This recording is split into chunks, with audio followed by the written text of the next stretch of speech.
ఢిల్లీ రాజకీయాలను శాసించబోతున్న పవన్ కళ్యాణ్ ఢిల్లీ రాజకీయ పార్టీలకు ప్రధాన సలహాదారులుగా వెళ్ళబోతున్న చంద్రబాబు నాయుడు వింటుంటే ఆశ్చర్యకరంగా ఉందా?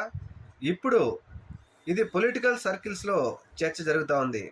ఆంధ్రప్రదేశ్ రాష్ట్రంలో అధికార మార్పిడి జరగబోతూ ఉంది. ముఖ్యంగా చంద్రబాబు నాయుడు గారి కుమారుడు లోకేష్ గారు ఆంధ్రప్రదేశ్ రాష్ట్రానికి కాబోయే నూతన ముఖ్యమంత్రి కాబట్టి ఆయనకు తొందరలోనే ముఖ్యమంత్రిగా ప్రమాణ స్వీకారం చేయబోతున్నాడు కాబట్టి ఆయనకు ముందుగా మనం అభినందనలు చెప్తూ, అలాగే జనసేన పార్టీ ఆంధ్రప్రదేశ్ రాష్ట్రంలో పవన్ కళ్యాణ్ గారు ఢిల్లీ వెళ్తే జనసేన పార్టీని ఎవరు డీల్ చేస్తారు అంటే ఎమ్మెల్సీగా ఎన్నికవ్వబోతున్న నాగేంద్రబాబు గారు జనసేన పార్టీని విజయవంతంగా ఆంధ్రప్రదేశ్లో ముందుండి నడిపిస్తారు.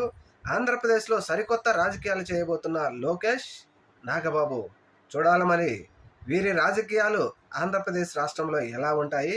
నిజంగానే చంద్రబాబు నాయుడు గారు పవన్ కళ్యాణ్ ఢిల్లీకి వెళ్తారా అనేది కామెంట్ చేయండి.